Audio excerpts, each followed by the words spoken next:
Wake up, gamers, because you're in the Big Think Dimension, the first gaming podcast to self-isolate and sound good. Featuring KZ Excellent. Hey, you want some bumber hootin'? Dan and Bob Video Game. See that mountain, Bob? We're going to talk about Friends of Mineral Town on that mountain. Oh, thank God. And Mr. Feel. 12K resolution cats, not number. Here on GigaBoots. I have played the biggest hit of the week, and I have spent a lot of time with it. I'm sorry, KZ. Right. Your Ghost of Tsushima segment is going to have to wait. Because I have to tell all of you motherfuckers about Story of Seasons, Friends of Mineral Town. Ooh. Oh, thank God. I was so scared it was going to be some hideous thing I never heard of. Yeah, I'm immediately like, it's going to be something terrible that is not worth being heard on this podcast. Yeah, that intro was to make everyone immediately concerned for sure. You should announce the game in your intro so we don't get confused. See that mountain, Bob? We're going to talk about Friends of Mineral Town on that mountain. Oh, thank God. Mark that. I'm totally doing it. For people who don't know, Story of Seasons, Friends of Mineral Town is a Harvest Moon game by the original developers of Harvest Moon. It is very similar to the Game Boy Advance title in the series and the PS1 title in the series. However, it is made from the ground up with new visuals, looks really nice. It has a lot of quality of life improvements, and it is on not only the Switch and runs really well, but it's also on Steam. It doesn't have any of the problems you immediately think of when you think Switch port. It's been like 1080p locked 60 the whole time I've been playing it. Tosh only found one segment where there was slowdown, but it was like running past a specific tree during specific weather pattern during a specific season. So this thing's pretty bulletproof. Let me explain what this game is for anyone who hasn't played Harvest Moon. You That's me. You raise a cow, you raise a chicken, and you do farmy stuff while also dating people. And Story of Seasons has gone above and beyond the history of the entire Harvest Moon franchise. You can gay fuck now. So, we gay fuck now? Quite literally, you see that man? You see that mountain, Bob? Uh-huh. You can fuck another man on that mountain. Thank God. It's really good because even the original release of Back to Nature, which is the name of the PS1 title, had handsome boys in it, but you played as a boy. And back then, they didn't really understand there was a market for boys who want to fuck boys. So the only thing they did to sort of capitalize on this before is there was another re-release of the Game Boy Advance version of this where you can play as a girl. In this, you can play as either a boy or a girl, and you can date either a boy or a girl. There are candidates all throughout the village, so you can go to the poultry farm and see the handsome boy who helps his younger sister, raise chickens and stuff like that. But this game's really neat. It's like half dating sim, half farming game, but the farming game mechanics are really neat. You level up all of your tools by finding specific ores in a local mine and paying a forge master to refine them.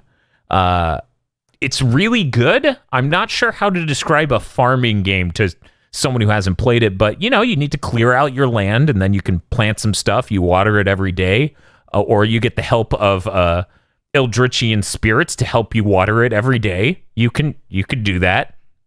As Phil mentioned on another podcast, I think it was a Big Think Dimension or a mailbag, you can fuck the goddess of harvest. In that you can marry her. She has very high standards though, so only do that if you're a pro. But yeah, it's a really great game. It has really fun systems. Like you have a set amount of stamina and a fatigue meter, but you can find things they call power berries to raise your stamina meter. So you start getting that Zelda-esque 2 lines of hearts situation going on. It's pretty good. I think the only thing, like, I love this game. It's really enjoyable. I played more of this already than I think I ever played of the PS1 original in a single sitting. I played 14 hours straight. This game is why I slept 2 hours. Yeah, I don't know how else to explain it. It's just really, really enjoyable. You can upgrade your den for your chicken or cows separately. You can buy machines crafted from rare metals to make mayonnaise, make cheese, make whatever, and then those sell for more. You can do all sorts of neat mechanics with all the different things. And of course, every person who's dateable or even able to be friended has different likes and dislikes. So you can bring them a gift once a day and help you befriend people. It has an interesting, like, small little details where if you're a friend with the shopkeep, it'll actually stay open an hour later and open an hour earlier just for you. Lots of small details like that. But yeah, no, it's a really great game, super enjoyable. I've yet to ask my brother, who was really into Stardew Valley, how it is coming back to this. Because keep in mind, Harvest Moon is the franchise that definitely inspired Stardew Valley. Visually, this game is a lot better, obviously. But I feel like it's possible that somebody who likes Stardew Valley may be upset that some mechanic or some idea isn't executed on in here. Like, it's just not thought of.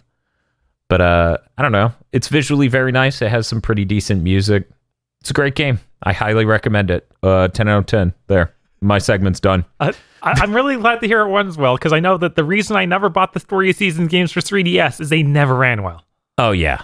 Yeah. Those things are like Nothing 15 ran to 20. well on 3DS. It was bad. Yeah, no, this thing's locked 60. The only time I've ever seen hearing about a Switch game that runs well.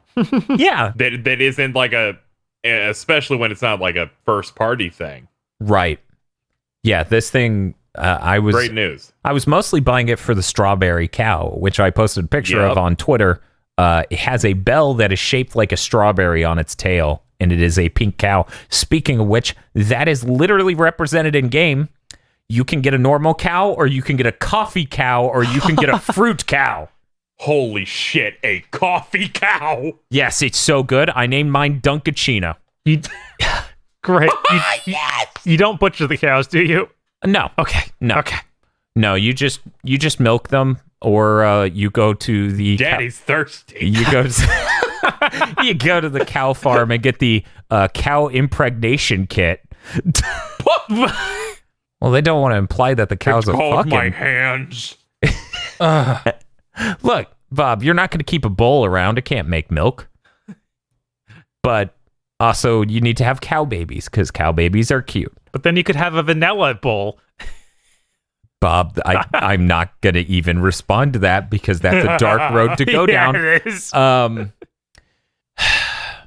They have an interesting mechanic where livestock that is raised from birth on your farm has a much higher happiness level that it can build with you because it has a stronger bond. So, you don't want to buy all of your livestock. You want to definitely raise them from like the egg or, a calf. And there are competitions and stuff for festivals and things that would involve, say, your chicken or a cow. You also have a pet horse, and you raise it over the course of a year to be a full adult horse that you can ride in competitions and stuff. This game is super delightful, and now you can date the handsome boys as a boy. This is very important. Yeah, no, I as I said, I mostly just bought it because I had the strawberry cow, and I love the Harvest Moon cows. They're really cute design, and then the game ran perfectly from my experience, and I was so happy. You really need to try this, Bob. Apparently. Luckily, I got it on cartridge, so assuming that I sleep at some point or die, you could just take the cartridge from my system and put it in yours. Great. Hell yeah. Yeah, but that's about it for what I played this week. I spent a lot of the week doing paperwork and other things and trying to figure out data backup stuff. I'll let Bob go next. Bob, what have you been playing? I tried a couple things. Elijah, which was shown off during the Devolver Digital press conference. And there was a lot of talk of exactly how it was spelt, but it's Olija, right? Yes, that's right. That logo makes it really hard to get that meaning out of it. Right, it looked like a C. Elijah? Yes, Klija. Yeah. I'm going to do that. Same with Chorvs. And also, that trailer ended with available now. It is not available now. The demo's out, though. Oh. Man, that's weird. That's fucking weird. And the weirdest part to me is they don't even make mention of it on social media of like, oh, we need to correct this. Just the trailer that went up said coming this year. It's part of the bit. I guess. It's kind of neat game, though. You play the spear-wielding dude. It's all 2D with a kind of... I would say it's inspired by Atari art almost, because the way that they look, but obviously a lot higher fidelity, kind of like Swords and Swordcery, where everyone's got a little bit of a taller aesthetic to them. But the main mechanic is the side-scrolling like action game where you use your spear weapon. You can throw it at guys and like teleport to it. So you like beat dudes up, teleport or show it across the room to solve puzzles and that sort of thing. It seems pretty neat. I'm not a big fan of how some of the combat feels like to do. You have spear combos, but they only activate if you're hitting someone. So you really don't know what the attack button's going to do per se until you start attacking someone. So it's already a little late once you do that. And it kind of involves a lot of learning that through doing it or trying. And it seems like every third hit or so does a super move, which is a neat idea. But sometimes, okay, I killed this guy near me with a spear hit doing 3 times, but then I took my crossbow, and since I hit that other guy 3 times, now this is going to do a triple shot straight into a wall instead of what I want it to do, because it's doing its special move instead of what it would normally do, which would be like 1 shot.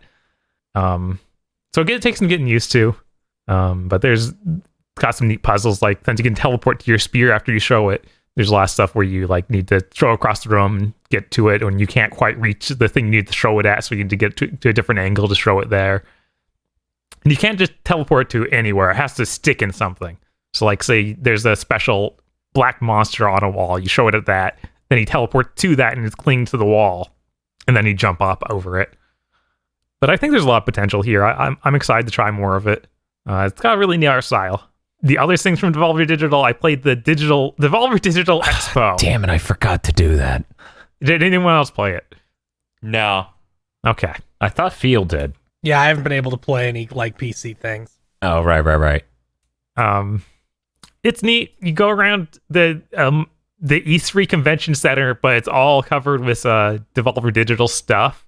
So there's like boosts for each of their games, like Shadow Warrior 3 and Elijah here and a few other things, like everything they got coming out this year basically.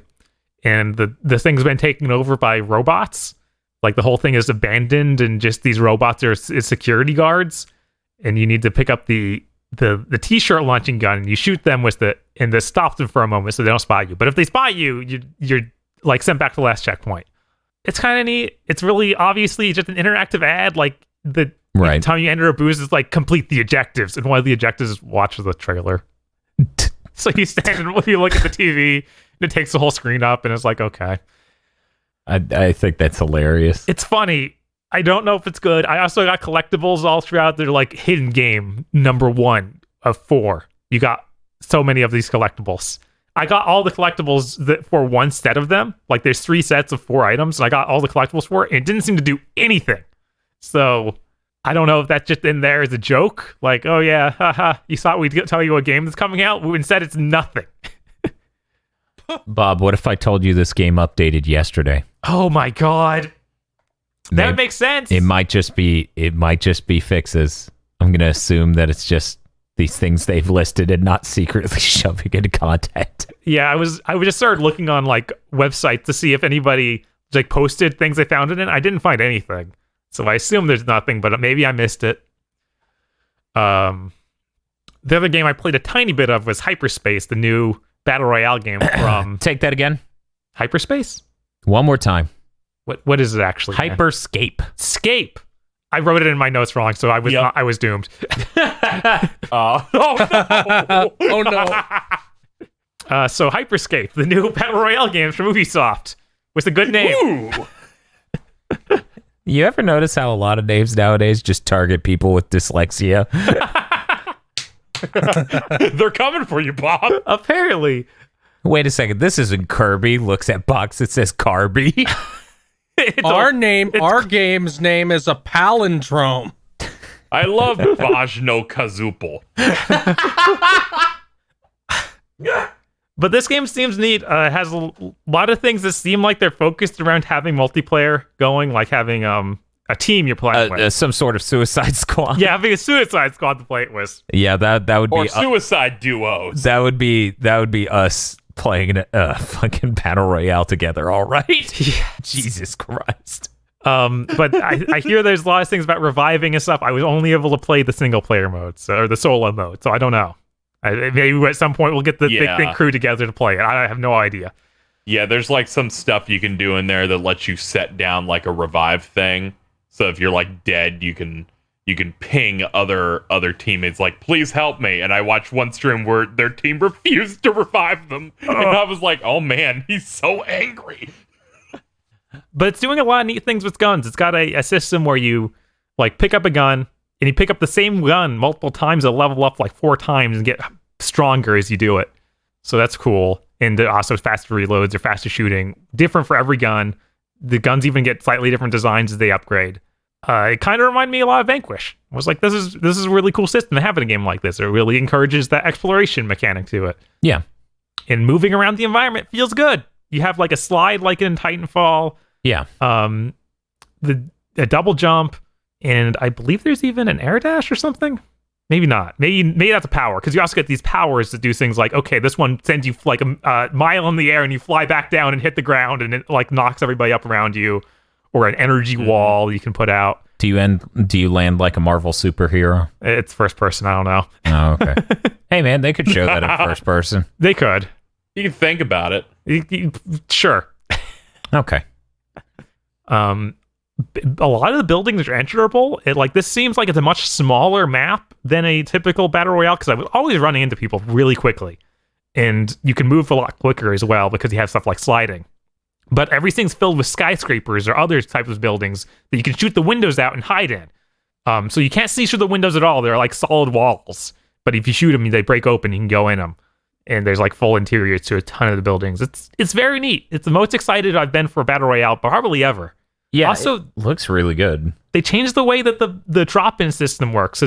Most of them are like, okay, you're all on one bus and you fall out that bus and choose. But this one just like, it seems to spawn you at random sides of the map falling in. So you can still fly wherever you want to, but you're just set in a starter position differently. Huh. And of course, if you choose, to go to farther away from where you start, you then have the disadvantage of, now I've landed with no guns. And some of the guns are really neat too. Like there's a pistol that's a lot like Titanfall, where it'll auto aim for you in this big box, but you have to be fairly close to him for that to work. It's kind of like the bullseye and Resistance. Okay, there we go. People played that. I was gonna be like Daredevil, the movie. No, that's Wanted, the movie.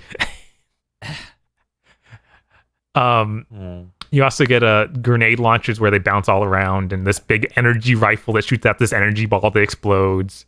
It's a lot of fun. I want to play more of it, but I was playing the solo mode, so I typically die fairly quickly. I'd kill like 2 people, and then I'd be sniped from somewhere. Which there is a higher time to kill, but that doesn't help sometimes.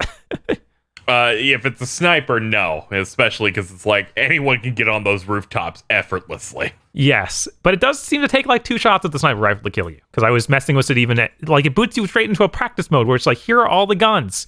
Do what you will. Which I thought was really nice. And it has shooting ranges for each one, like shooting range more designed for the explosive weapons, shooting range for the snipers, all that. It's like, this is good. They thought about this. But that's all I have to say about Hyperscape. There you go. In the game I played a lot of this week, Ute Tower. What is Ute Tower? What? And can you spell that for the audience? YOOT Tower.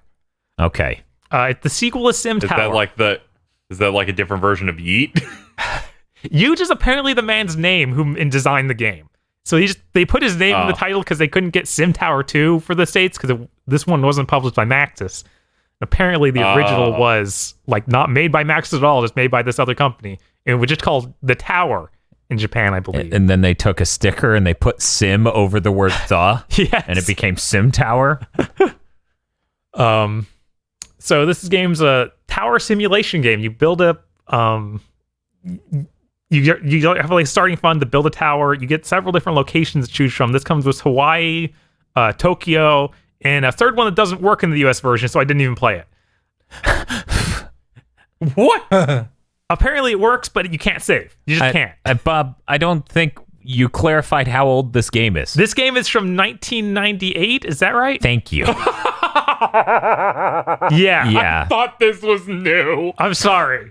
Yeah, but Oh my god. So this is a classic. That's that thing I saw you tweeting about. yes. I played Sim Tower as a kid a lot. Like way too much. So a lot of this is ingrained in my head.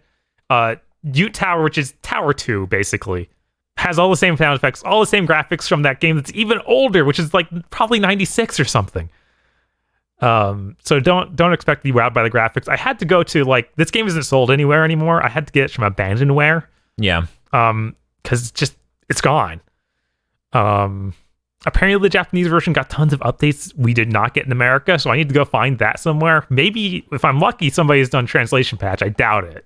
But I know enough about how the game works to be able to get through it by feel at this point, just looking at the yen values instead of the dollar values and remembering the icons. The weirdest thing about this game is that you don't understand the level of, like, when you think SimCity, you think zoning, right? You think commercial, industrial, residential. Right. This tower crosses that barrier. So you've got like, oh, this is the area where people can like rent a hotel or whatever. And then there's businesses run one floor down. Yeah, no, it doesn't. You don't zone in anything. It's just Right. literally building each room by room. Mm-hmm. So- That's what I'm saying. It just it blurs the line completely. You don't have like, oh, this tower is going to be this type of tower. So what you have is like weird situations where noise levels are a concern for people just trying to live there or work there. Yeah, so if you build a, say, convenience store in the middle of your housing area, the people in that housing level will probably move out because they hate it. Let me tell you how much more sense this game made when I found out a Japanese person made it. 100%. Yes. Yeah, no, it was it was pretty like, oh, that makes sense.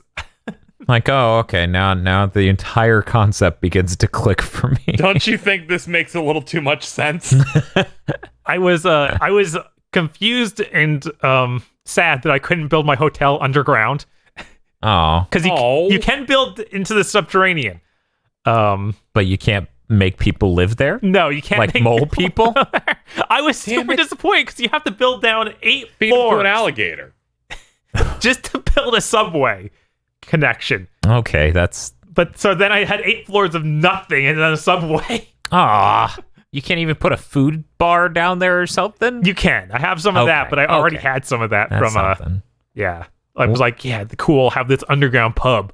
But see, that's okay, because for your next run, now you know that stuff goes downstairs in the subterranean earth. Yes. But I like this game a lot. You should definitely look into it if you like simulation games at all. I've been hearing a lot about was it Project High Rise? Yeah. I will buy that as soon as it goes on sale again. I'm really excited for that because as I said, this is the tower. This is the simulation game I grew up on. Like this and SimCity 2000 are the ones I put hours of time into. I feel like I'm probably still playing this game wrong though because I've got to the point where I make just enough every 3 months that I have enough money to build another 2 rooms in my tower, Oh, and I don't okay. think that's right. Okay, I thought you were going to say I make just enough money to pay off the terrorists, because you haven't mentioned that mechanic at all. Yes, the terrorists can call you and be like, "We put a bomb in your building." And you have 2 options.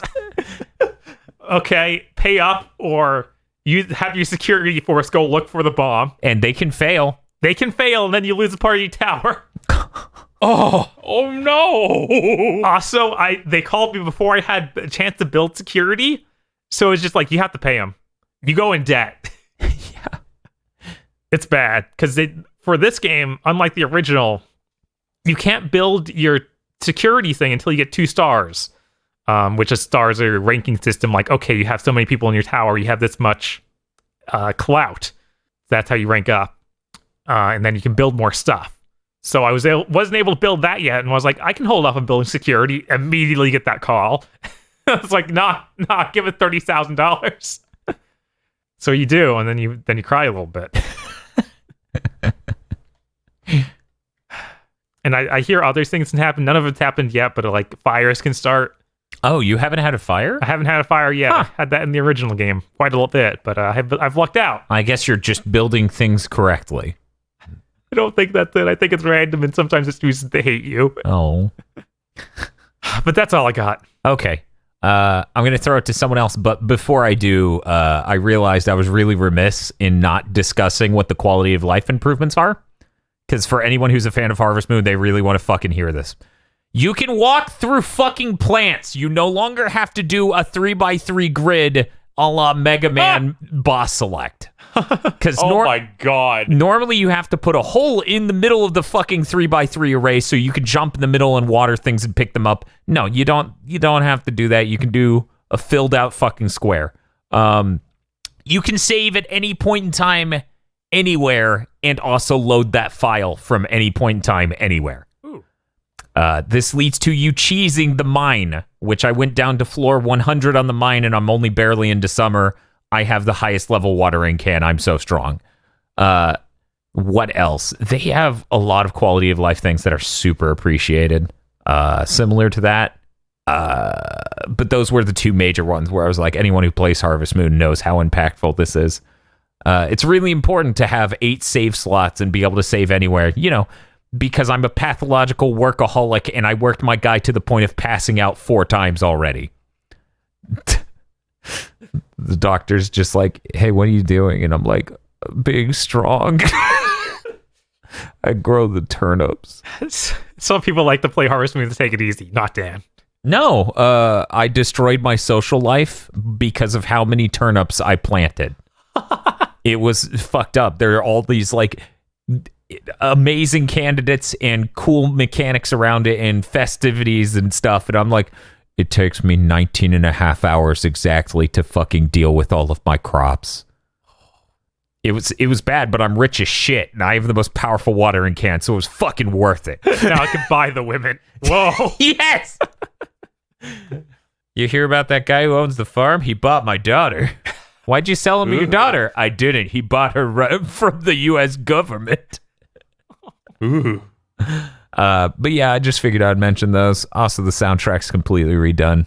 This is a really nice version of this game. Anyways, KZ, what have you been playing? Only thing new I've been playing is Ghost of Tsushima. I played about 3.5-4 hours of that today. And, oh boy, that game, it might be the most beautiful open world or just game I've seen in a while, if ever. Mm-hmm. Yeah. It looks stupid how good it is. Because like I played The Last of Us 2 and that also looks stupid, but because it goes for the exact same looking biome for 90% of that game. Right. You don't really understand how good it really looks. So then you play Ghost of Tsushima and every 3 minutes you've entered a new area with a new type of color. Like the beautiful yellow trees or just the beautiful grass. Just so many areas where leaves are just falling down and it just looks so unbelievably gorgeous at all times. Yeah, everything I've seen looks absolutely unreal. Just the amount of foliage on screen and how it's animating and how beautiful the color choice is. Like, I'm so fucking excited for this game. And that transitions into, this is the best photo mode I've ever seen in any game. See, this makes sense because Sucker Punch was the first people out with the photo mode. Yeah, you hit right on the D-pad, and then it's like, okay, do you want things to move during it? Which makes me feel like maybe on PS5 there will be a GIF button. I think that might be what the create button does. Because the whole premise here is that you can generate leaves out of nothing, and then you can change the frequency of them, you can change what direction the wind is blowing and how strong it is, you can change the weather. They're like time of day. The slider is just a clock. You can change everything, your emotions, and they're like, which of these 10 songs from the soundtrack would you like to be in the background? Dude. Yeah, so dope. I put up a clip. I put up a photo mode clip that's just me looking at the horizon in an area I found, and it just has the main character's theme playing. And I was like, "Fuck, wow!" But so far I haven't played a lot to get a really good handle on everything just yet. But the story is good. It gets you in there fairly quickly on everything, setting you up to, you know, go through the open world, take out all these Mongols and their camps, and discover new stuff. At first I tried the Japanese voice track just because I was like, you know, maybe I want to go this authentic Japanese movie thing they're going for. And then I realized, oh, the lip flaps don't match. All right, let's go back to English. See, that's funny as shit. That's the most hilarious inversion ever. Yeah, I was like, haha, this is justice. And then it moved back to normal. I tried for a couple of minutes that Kurosawa filter they have, and I was like, oh, this looks cool. It's like, you know, black and white movie thing. I'd forgotten or just didn't know they muffle the sound, too. Oh, yeah, no, they had some pretty good audio processing on that. I'm super excited. Yeah, that stuff was especially good, but I don't want to have it on because the amount of fresh color that this game has is just really, really striking. Combat is going to take some getting used to because there's no lock-on in this at all. You attack in the direction the enemy is, and that's the one you end up going for. Huh. Which I kind of understand the way they've kind of assembled the combat, because you'll find yourselves fighting in groups, and then I got like my first ghost ability, which is kunai. And with that, you're aiming in the direction of, say there's a group of people in front of you, you aim, and then he throws out 3 of them. And it wrecked the people I used on it pretty immediately. You cannot mash in this game at all. You will get rocked really, really, really quickly. You have a parry, of course, so you like have to hit block at the right time. And it seems somewhat strict, but I just haven't gotten used to it yet, so it might get a little bit easier. There's some upgrades to make it better. You also have like a roll, which you'll need to do for like what they consider grab attacks, or like spear stabbing like attacks, where they like put an indicator of like, you can't block this. Overall, I think the combat's satisfying. It just takes a little bit to get into because you can die very quickly. The game's HUD has like those little orbs that we were wondering what they did. Yeah. And they're like energy that you build up by playing the game right.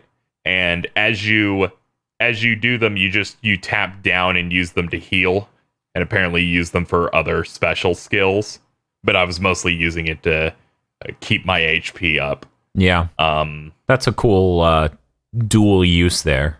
Yeah, I think the coolest thing is anytime you hit up a combat situation, you can sneak your way through it, but then there's like, press up on the D-pad to initiate a showdown. And then you announce that you're there, and then one person walks up to you and you do the dramatic like draw. And it involves like holding triangle. And as soon as you see them start to move, you let go, and then you do one slash that one-shots them. Yeah, that's really good. Yeah. Yeah, and I did that to an encampment, and the leader came out and died in one hit. And I was like, yes! This is the best! Because doing like open world activities like taking out leaders will slowly let you unlock other stances, because you do kind of like Neo, you will have sword stances, and each one is more suited to other things. Like I unlocked one that is the water stance, where it's like you fight like you kind of like fight like a stream of water, and it lets you break through shields easier. And the combat's a lot more involved than I thought it was going to be, because by virtue of it just being like open world action thing.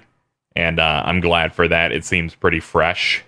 It's just really gorgeous, and I think it's doing a lot of things right. And open world games really need a good world worth exploring, and I think this one achieves it by making everything so distinct and beautiful. The tracking things through the wind, where you just swipe up on the touchpad and it generates the wind to tell you where to go, is great. It just feels so natural. And then the last thing I did in the game was I looked for a random location, went up to it. It was a little, very small patch of land on a lake. And they said, create haiku. And then you sit down, and then Jin looks around, and there's like 4 different spots that are a little circle, and each one is a phrase, and it's the first part of the haiku. And then the second part, and then the third part, and you complete it, and then you get an item. P. And then he reads out the haiku. P. Tur. Yeah. Griffin. Got it. Fucking nailed it.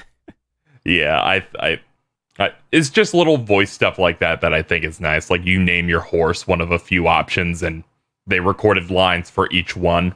Oh shit. So I think little things like that are really appreciated. That, and when you unlock new skills by doing enough stuff for people around the open world, it just, the screen goes white, and then small black text appears that goes, "Your legend grows." And you're the new samurai in town. Yes. Mm-hmm. I feel like the Feel made a statement that's like, maybe I just hate Ubisoft open world games, and I'm cool with open world games in general. Yeah. Yeah, I was gonna say. Yeah. The more I see of this, the even huger the divide between this and Assassin's Creed Valhalla becomes. Yeah, I'm psyched. That said, there is a learning curve just for like the combat, because I feel like you gotta like move the camera on your own at times. Yeah. Just because there is no lock-on system. But thankfully for bosses where there's a duel, it is locked on, and it changes the perspective to something a bit more personal. So with those, it's not a problem at all. But that's it for me. That's all I played. Ah, cool. Yeah, no, I'm super fucking hyped for that game. Like, yeah. It looks so good. Mm-hmm. You immediately understand why this is the second game they made this gen. Yeah. Okay. What have you been playing, Feel? I'm optimistic for the segment because you finished all the Danganronpa by now. I played a couple things. I tried to play Deadly Premonition 2, Oh. but I gave up. Oh, that phrasing. Because What are you talking what about? That's happened? exactly how that old game ran, so it's fine. I'm glad that Digital Foundry did a video going, no, it fucking wasn't. So people can stop saying that. Yeah. It's really bad. Like, it's too bad for me to actually play it. Hopefully that patch will work, and I don't have to just buy it in a year because when it turns out to have been timed exclusive. I follow someone who's playing it, and they went, these madmen made a game with this shitty a frame rate with mini games based on rhythm. Holy shit. Oh. No. There's a mini game where you skip stones and you have to time it based on the stone hitting the water. Yeah.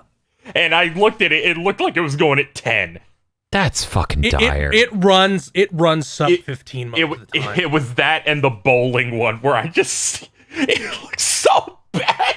The game, it honestly feels like, and I'm sorry if this upsets anybody, it feels like they used the reputation of the first game to ship this like a year early.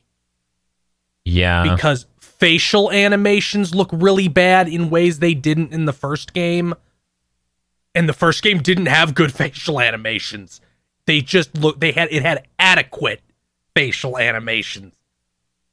The way characters will like slide around while walking or when turning instead of actually doing it. Like, none of that shit was in the first game. So I'm gonna, and Swery did say they were going to fix it, so I'll just wait for them to fix it. Man, that's a shame. Other than that, I went back to Neo 2. I don't have a whole lot to say about that other than it's good and it's going to get dropped again in 1 hour when Ghost of Tsushima unlocks. But that's when the DLC unlocks for it too. I'm enjoying it. That was such a good exchange we had off podcast. You're like, is that good? It's great, man. Good, I pre-ordered it. And other than that, I finally decided to try and play One-Chanbara Z2 Chaos. Ooh. A game with a budget of $4 and 400,000 mechanics. Yes, it's great. Yeah, it is pretty great, except for the part where I gave up and quit playing it because they kept spawning in enemies that are invincible unless you do a thing I couldn't figure out how to do. Yeah, that part's not good. It's like you could use well, I forget what it's called, a deep impact to instantly kill invincible mudmen. And like you press backwards and triangle on the third hit of your normal combo, and I'm like, most of the time, excuse me, each input of my normal combo does between 1 to 4 hits, so I don't actually know when it's happening. Help. And like, no, die. Why do I have to wipe the blood off my sword? What is not doing that do? What is doing it do? What is this, Red Dead? No, it's not for stealth. It has, like, because 2 of the characters are vampires, so it does something.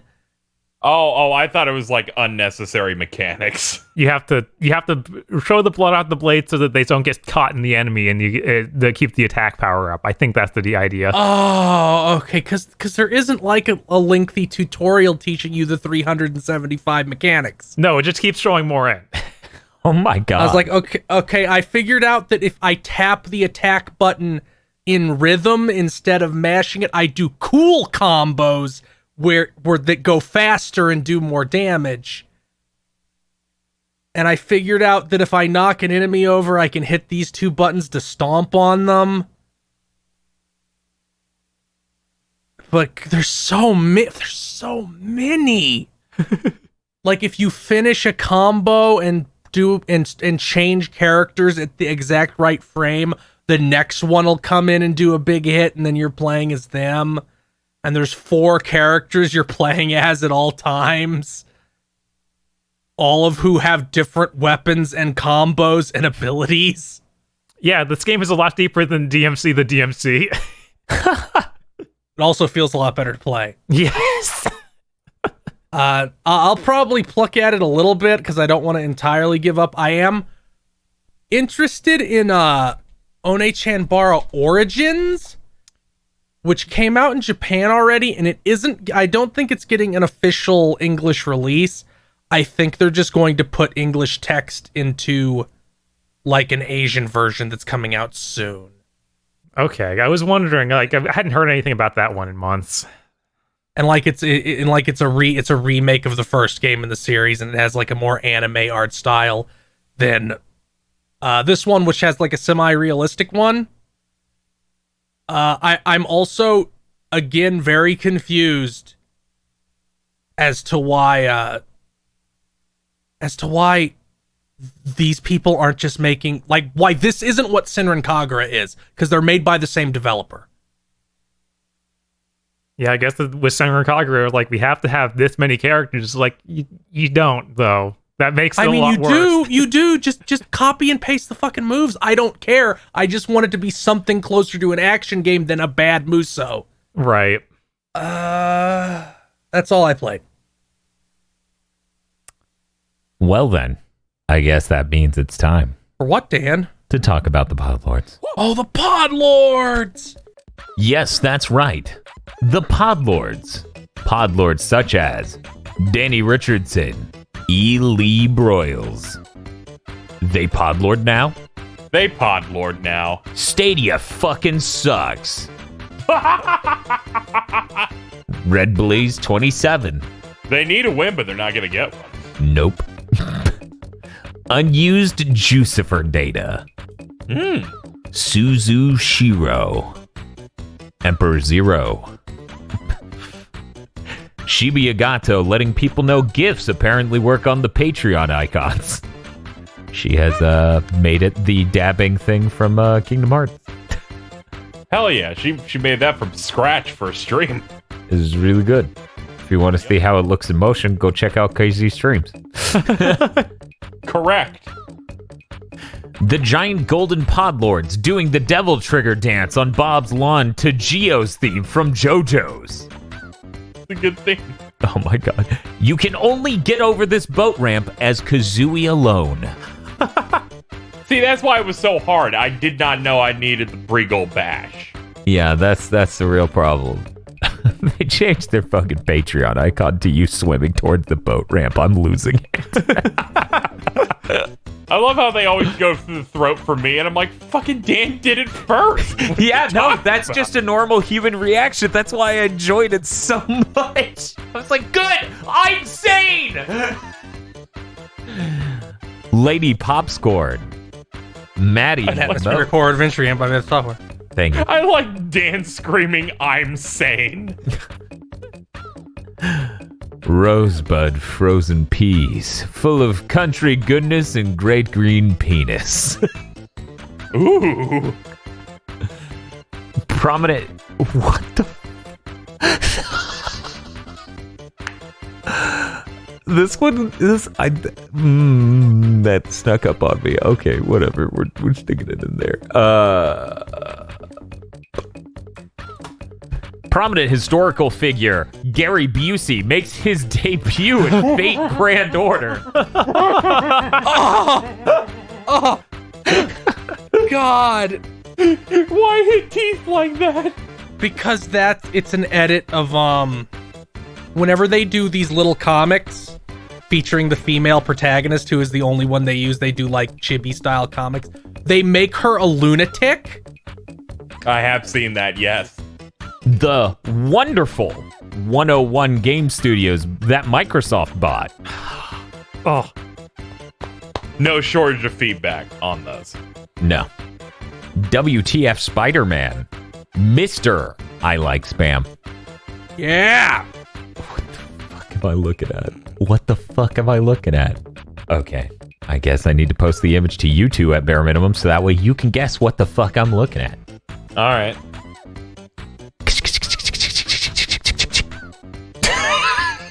Is that the sound that static makes? Well, that would be one long... Meanwhile, this just makes me think that moment in JoJo's. He's trying to get the cat. Water it. Bob Toasters had no time for a creative name due to Karnov essentially working. Poor Karnov, working essentially Good like for that. Karnov. Get paid. This is a simple joke, but it might be one of my favorite. Hey, Big Think Vsauce, Michael here. But what is Xbox Smart Delivery? Oh my god.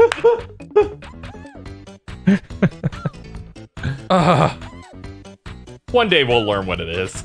They should probably explain it 4 more times. I need an announcement. Way Forward handing the GigaBoots crew an L for expecting something actually cool out from their announcement. That shit was so bad, Dan. It was. I knew that segment would age like milk, but Yeah, it was yeah. still fun. It sure rotted. Fuck. Yeah. Yeah. A normal Bidoof appears in my front yard. Go away, Bidoof. Bidoofs are meant to be cherished. Then they evolve into a barrel, and you're like, this sucks. Yes, correct. How unfortunate. Muckbun. Oh my god! I was like, oh, they didn't change theirs. And then I hit the part that changed and it hit me like a fucking dump truck. Patreon Arcana social link rank up 6. You can now take endless feedback. Oh, shit. And it's like we said earlier, there's no shortage of feedback. Maybe you should do 6 curse contents a month. Maybe I should buy a gun, Phil Spencer. What do you think? Write in the comment section below. Shiny Mew discovered the forbidden Baconator Pringles in the stockroom of her workplace. Should she buy some? Have you guys seen this? This is the thing. It's a Baconator flavor of Pringles. no, I've not seen that. I haven't seen it in the wild, but I've seen it on the internet. You know what? I mean, if you guys really out here getting breakfast baconators, I feel like anyone could do anything. Yeah, that's fair.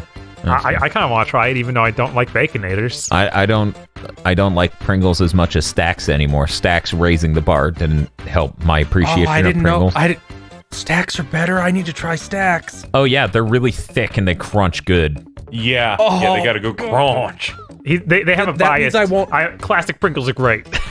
That means I won't have to do the thing where I just shove like 8 of them in my mouth at once in a little stack and feel like a wretch. Yeah, no, I haven't had to do that with Stacks. In fact, I think 3 might be the most I've ever done, and I probably only did that once ever. But yeah, no, definitely need to try that. DK, aka Donkey Kunai, KC. Okay, a lot of these jokes I can predict. Okay, you can be like, oh okay, no. You can be like, the Stadia thing happened, of course that's going to show up. The Xbox thing happened, of course that's going to show up. I don't think anyone is expecting the Tonberry of Tsushima. Yes. That's elaborate. It's so fucking good. He's so powerful. Yeah, his DBZ aura is great. It's really good. I forgot to change my name. Ooh. Remember, Toad's Tunes. Yandere Dev's cornstarch covered doll. Local himbo Adam Admar graciously accepted the L handed to him last week for misspelling Patreon. what was it like? Look, I only read the name. Pateron? Pateron, yeah, Pateron. I just read the names, ladies and gentlemen. Skyfire Hero disappeared for a week and returned wearing denim overalls. They're comfy. Oh man, I've never done that. I can't risk it. I can't. Kyle Bjork, Gate of Patreon, and it's 2020 and I'm modding a Wii for the very first time. Wish me luck. Good luck. It went pretty well for me. Sounds hard. It's not that complicated. It is more complicated than PS2. Anyways, thank you to our podlords. Thank you, podlords. Thank you, lords. Thanks, Podlords. Thanks, Podlords. And if you'd like to become a Podlord, you can go to our Patreon at patreon.com/gbpodcast. For as little as $5 a month, you get many benefits such as early access to Chugging Bleach and Mondo Cool, our 2 anime review podcasts, Cursed Commentary Club commentary tracks where you suffer with us, Cursed Content by Committee, our Patreon exclusive Cursed Commentary show, which also has a commentary track, and extended armchair dev pitches where we shoot each other with our unused ammunition. That's patreon.com/gbpodcasts. Dan. Yeah. Can we start with Microsoft so it isn't looming? Yeah. We can do that. Give me one moment. I'm stuck in a prompt. Oh no. There. I am now free from the prompt and can read the news. For the love of God. Ugh. Okay, so as I was talking about most of this year, I expected them to discontinue one of the 2 models of Xbox One, if not both. They tricked me. They discontinued 2 because they're discontinuing the One X and the Xbox One SAD, which is the Series All Digital. Mm-hmm. Or is it S All Digital? I think it's Series, weirdly enough. I think it's S. Yeah? Yeah, it's Xbox One S all digital. Okay. They're both discontinued. God. The One S will continue to be manufactured, apparently. I think it's funny because they can just continue these and still have enough stock at retail for the next 2 years. It really was that bad. Especially now. Who the fuck's going to buy a Series X? You mean an X? Or not an Xbox One X. Good fucking name, Microsoft. Don't worry, they know they've made that same mistake themselves. Feel. I expected the SAD to last longer than a year. Yeah, I was gonna do it as a joke. Dan, how many months has that been out? That has been out for, let's see, we're 9 months. 9 months. No, that would have been so much worse. 14 months. Came out May 7th, 2019. Oh wow, I thought it was later in the year. They're fucking scrambling. They're thrashing around trying to stay above water. They have no fucking idea what they're doing. There is no reason to ship something and then discontinue it that quickly. My idea is that yes, Lockhart's real. They're doing that. They're getting rid of everything. I think the strategy, of course, is Lockhart being cheaper than the Series X, and the Xbox One S will just be $100. Yeah, they're gonna have 3 models of Xbox on the shelves this holiday season, which is gonna be something. But luckily, they at least got rid of the X, so that way it's even slightly less confusing. You think that X is going to, like, retailers are going to have to mark that one down themselves. I wonder how deep they'll go. Because that thing went on some ridiculous sales while it was active SKU. Right, and now that it's inactive, it's even more motivation to get rid of it. Yeah. Yeah, I'm sure we're going to see those sales that they did in their online store in real stores now, where it's like $200. I do think the S will the Xbox One S will be 100 because I remember some Microsoft executive in the tail end of 7th Gen saying the majority of hardware sales happen when it's under $100. As they talked about some arcade version of the 360. Under $100? I feel like nothing's been offered at that. Yeah, I know. No console is sold for under $100 in forever. Yeah, what was the PS2 some version Slim? that was $99.99. It might have been after the Xbox One launched, but there was something that he said at some event, so it wouldn't stun me. But yeah, it's clear that they need to, like, if their executives can't even get through shit saying the correct name for a fucking written tweet, then they need to make things less confusing at retail. So it's a good thing that they're getting rid of extraneous models like the Xbox One X, which I know a shitload about these systems and their design, and even I would sweat bullets trying to describe the difference between a One X and a Lockhart, because they're going to come in at a pretty similar GPU performance level. But weirdly enough, the One X is, as far as we know right now, going to have way more RAM as compared to the Lockhart. It's a nightmare. It's really hitting me that how hard they were pushing the Xbox One X like a year before it came out. It's the most powerful thing ever. It's the big shit. Discontinued less than 3 years after launch. What a fucking disaster. And then its launch game, Crackdown, got delayed like over a year past its release anyway. It's so strange because the whole pitch with the Series X and the Series whatever is that they'll play games from the previous gen, but they're going to stop making the previous gen. Yeah. So it's just a weird divide on what they want to do with their platform. They got the One S. Yeah, presumably they're still going to keep manufacturing the One S, which I frankly think is a mistake, but yeah. I think they'll keep manufacturing it at least until that 2 years is up. That just seems bizarre to me because they have the Lockhart as a weird budget console, and then the S as an even more budget console. It's budget, $500. What? The Lockhart's the budget $500 console. If Lockhart's your budget. If Lockhart's over 400, I'm gonna scream. Yeah, no, that's going to be insane if that thing's. Well, the Series X is already going to be $999. I'm gonna go to sleep. It's going to give you a free year of Game Pass Ultimate, so it's fine. Wake me up when this shit's actually announced. Let's move on. Microsoft is going to integrate the xCloud into their Game Pass Ultimate. So I guess I have 2 years of xCloud, you guys. Isn't that exciting? Neat. I will check that out. This further underscores how screwed Stadia is, because once again, xCloud is just turning the Xbox One into a digital platform. So already they have vastly more games than Stadia. And worse games than Stadia could ever dream of. Yeah. Even people in games media who are really into wanting cloud gaming to work because it's shiny and new and seems like Star Trek, even they go, man, xCloud's communication's a lot better in the fact that they're in beta. They're not trying to release it not done. And this just shoots them in the head now. Yeah, also they don't try to sell you a piece of hardware to play on a platform whose whole pitch is that it doesn't need hardware. You're basically not even paying for it.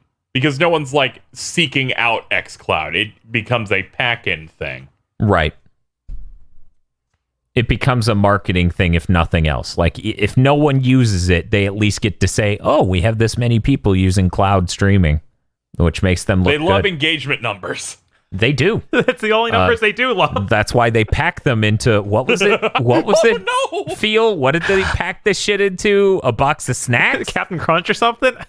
I can't remember. It was the Rice Krispie snacks that are There we covered go. in frosting. They're like little cubes Yeah. dipped in some kind of frosting. Ew. Like, That shit I don't gross. like those with the frosting. No, It's like yeah. get 2 weeks of Game Pass, you can stack up to 8 weeks. Yeah. It'll make their streaming numbers look good. Let's go to KZ. We just did the Xbox news. Do our PS5 news. Okay. So this is coming from Nikkei and Bloomberg.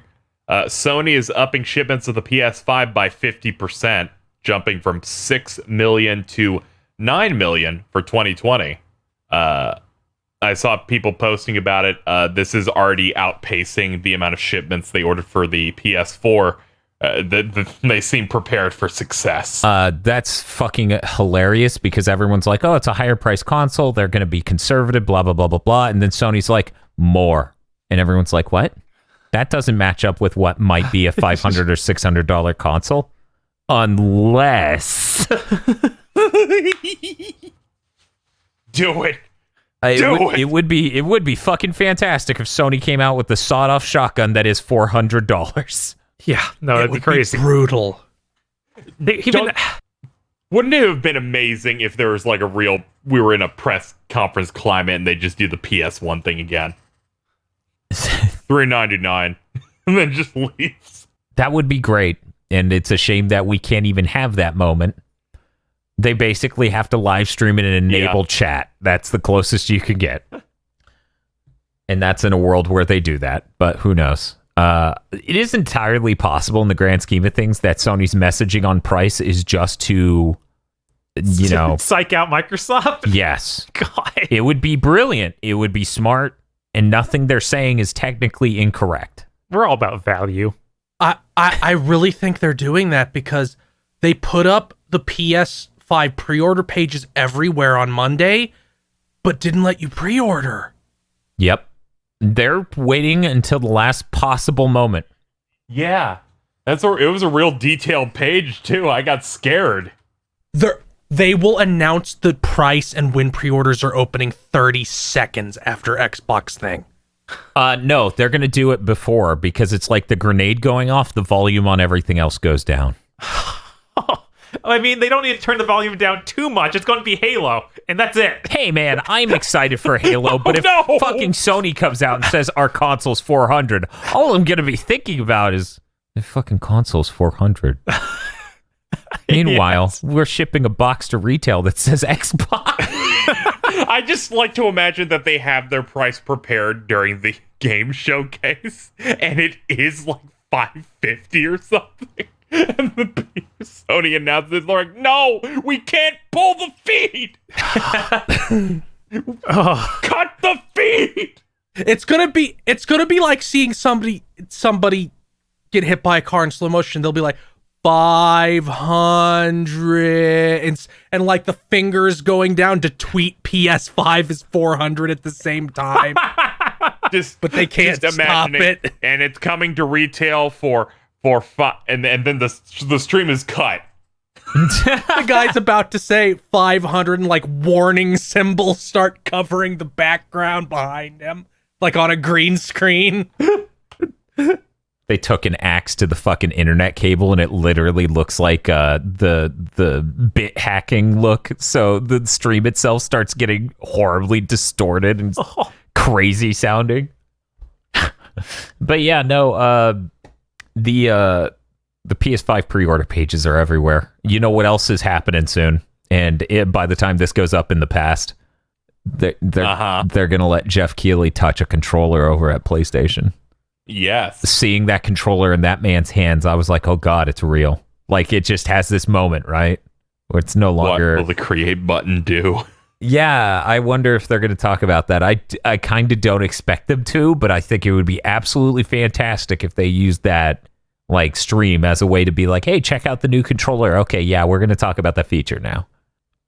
And then it'll be the absolute meme. It'll be the thing I've been saying for a month and a half straight. Microsoft will set up an entire showcase. Sony right beforehand will go, here's what the button does. And that will be great. I totally see them just showing how it runs on a PS4.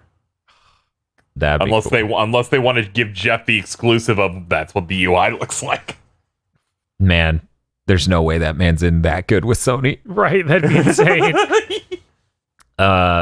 Let's move on. KZ, what was the original date for Destiny 2 Beyond Light? Do you know? I think it was September. I can check again. Yeah, I think you're right. I think that's right. But apparently it got delayed. Yeah. They just, well, we want to make the best thing we can do, and also sicky bicky. Yeah. Yeah, that's it. People who make games, Big Sicky's pretty hard. People who make consoles, I'm going to need 50% more.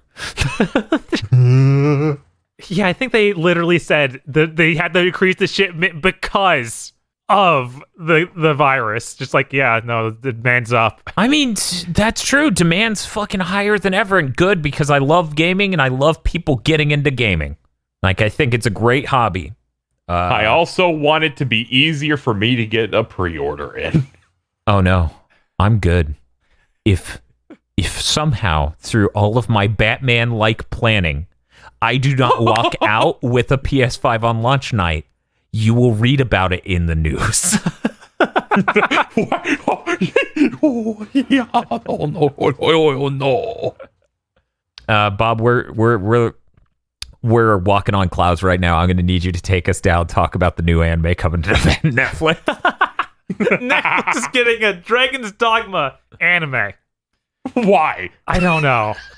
Probably signed with at the same time they signed for the Devil May Cry one.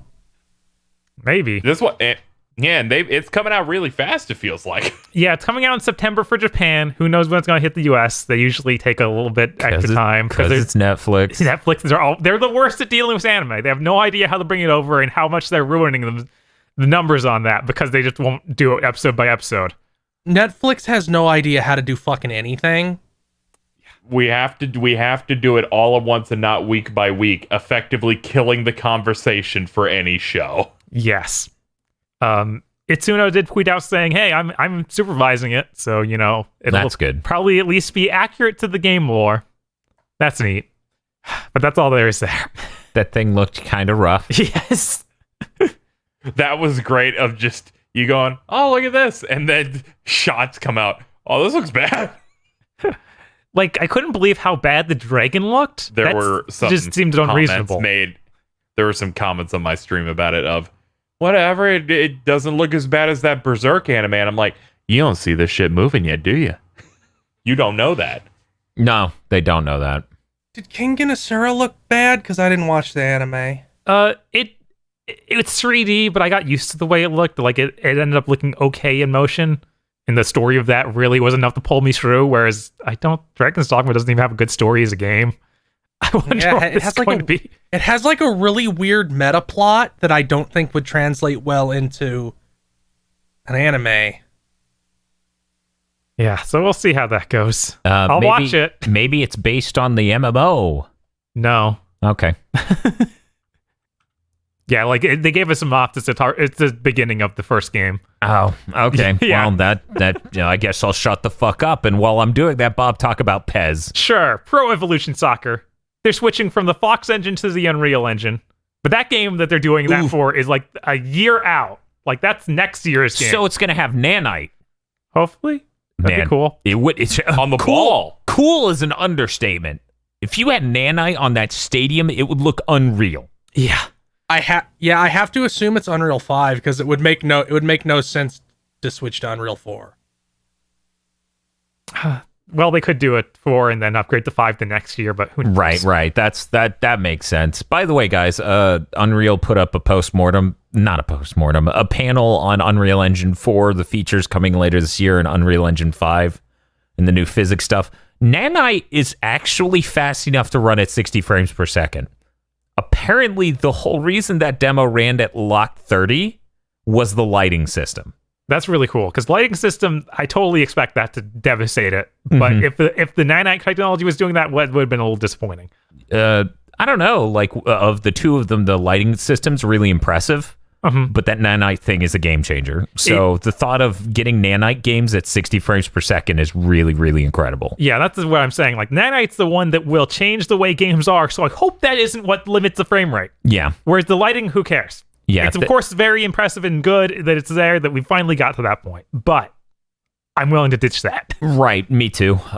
Considering, most third parties that do really high-end Unreal Engine games just rip out the lighting anyways.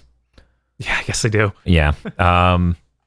But yeah, they were talking about that, and they detailed what Nanite's good at, what it's not good at, et cetera, et cetera. And they were talking about the Nanite literally runs faster than their equivalent solution for Paragon, which was a 60 frames per second game. Huh. They were like, yeah, this thing runs pretty fast. Here's some comparisons we've shipped on console that it runs faster than. And I'm like, oh shit. Oh, right. I had to do a mental cycle of what was Paragon. Paragon looked pretty nice, even though it was a terrible game. Paragon looked really nice. It looked better than Fortnite. Yes. But yeah, they already said they're shipping Fortnite on both next-gen consoles at the end of this year. They just said that in the middle of that. So hopefully they have some really cool features like 120 frames per second 4K. That'd be pretty crazy. That'd be fan-fucking-tastic. That's what I want to see. I have one more piece of Pez news. Okay, let's talk about Pez. Because that doesn't happen until next year, this year's game is going to be what they're calling a season update at an affordable price. What? You don't normally see people come out and go, this isn't a real game. We're sorry. No, you really don't get to see them just shoot it like that. Oh my God. Do you think this might have some like horrible effect, like zombies waking up from hypnotism and being like, wait, it never is a new game. It's just the fucking same one. I know, this is the Pez And like crowd. the whole sports game industry collapses. If FIFA did that, I think maybe. But Pez is the lower, like the smaller one. Yeah, I feel like maybe Pez will be fine. Maybe they won't. Didn't FIFA like eat Pez's lunch on like some license for something in the past couple of years? I remember like there was an EA Play where FIFA came out and announced, we have this cup now and we're really excited about it. So that almost made me think like they were taking some shit that Pez had or something. Yeah, I can't remember what exactly was up with that. I remember there was something that caused there to be a large like divide. So that might be it. Oh my God. I knew FIFA sold more. I didn't think it sold 22 times more. Yeah. Yeah. FIFA's huge. FIFA's like the biggest video game in the world. They were even a decade ago, though. Wow. And now it's just like, man, Konami's gonna just die. Well, yeah, we're now in the age where there's hundreds of thousands of YouTubers who are opening those packs. Death. Yeah, it was like PS2 might have been when it was when it was really good, because I know that Winning 11, that's what it was called back then. Like there was a ton of praise for that. Oh yeah. So hopefully they did better back then, but who knows? Who knows? We don't. Let's see. Let's do a little bit more relevant news before I do my bomb. KZ. Yeah. It was brought up in the Podlord segment. Let us finish the cycle. Okay. So Nintendo did a stream, a Treehouse stream, to show off that Paper Mario game that made an interview that makes me want to be dead. But they also, in fact, put out a big game reveal from Way Forward. We're like, I wonder what it could be. It's got to be something cool, because why else would they fucking tweet about it? It is, in fact, a licensed Bakugan game that looks worse than ones they made 10 years ago. And you said why? I have the answer, dear listeners. Reggie is part of the board of Spin Master Corps, which is the Western distributor of Bakugan. He was literally like, "Can you put this in?" Yes. Thank you. Everybody will get mad though. I don't care. Only 6-year-olds will buy this game, and they don't watch those. Which makes it even weirder that I had them do this. Yeah, I saw plenty of people like, you should have expected this. Way Forward makes these all the time. I'm like, yeah, and they also get really good slots on prime time. They also get weird tweets from the main Nintendo account saying, come see Way Forward's new project on an IP they've never done before. We're putting it next to a tentpole title here at Nintendo. I have to say that especially because it's the only... Yeah, the final game this year. The final game of the year. Wow. Yeah. That game just looks so rough. And then when people posted the Wii one, I'm like, wow. You don't even control the monster. You control, like, your kid running around getting pickups to fill a meter. Yeah, that sounds like my kid. I feel so bad for Way Forward. They didn't want this. They probably did. They're probably like, keeps the lights on. Yeah. No, I mean like it getting shown, I guess. Oh, yeah, like, absolutely. Oh, no. Absolutely. You know, we're making this in the basement. We're making our money off of it. I mean, the funniest shit in the They world is also, their own Twitter account buried it immediately by retweeting shitloads of Shantae art. Yes, and then they've been saying since then, hey, Yeah. we're making River City Girls more. We're doing more of that. Yeah, they reiterated that again today. Give that social media person a fucking raise for just retweeting a bunch of... That's so good. This looks like a 14-year-old's first time using MS Paint, but it's pretty good drawing. I'll retweet this. It's pretty good at getting rid of that thing we don't want people to see anymore. Yeah. Yeah, no, what a disappointment, but I guess, I was always open to that thing sucking. We'll go ahead and do... I remember when you woke up that day, you texted me like, when's the Way Forward thing happening? Did it already happen? I'm like, yeah, it was that Bakugan game. You're like, what? I'm like, I don't see anything about it from their own Twitter account, the official fucking That Way was Forward me. Twitter. And then I scrolled, and then I scrolled, and then I scrolled, and under all of the fucking Shantae art, I see, we're making this. We're sorry. Yeah, I was like, I literally scrolled through and went, why is everyone talking about Bakugan? What was the Way Forward game? Yeah, okay, good. Me and KZ did the same thing. They didn't even tweet about about Bakugan. They just retweeted the WB Games tweet about it. Yeah. They did not make a tweet of their own. That is the ultimate I don't care about this thing, is when you go, I'll give you a retweet. We had one good event this week. Let's talk about the other one. So we had the Stadia event. Does anyone remember what happened there? I remember. Oh, that's good. I Okay. didn't see it. Okay, Bob, take it away. But we want to have field read. Okay. I'll offer very cruel commentary afterwards. Okay.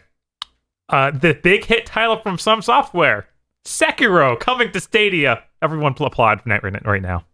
You know, this one has more input latency, which I think makes it the definitive edition. And well, it makes it harder, so it has to be better. This is the From Software game of all these Souls-likes. This is the worst possible one they can. This is that game beating the final boss of Sekiro has to be literally impossible on Stadia. I don't think half the bosses can, and half the normal enemies can be defeated with that, because some of them are like very, very strict rhythmic timing.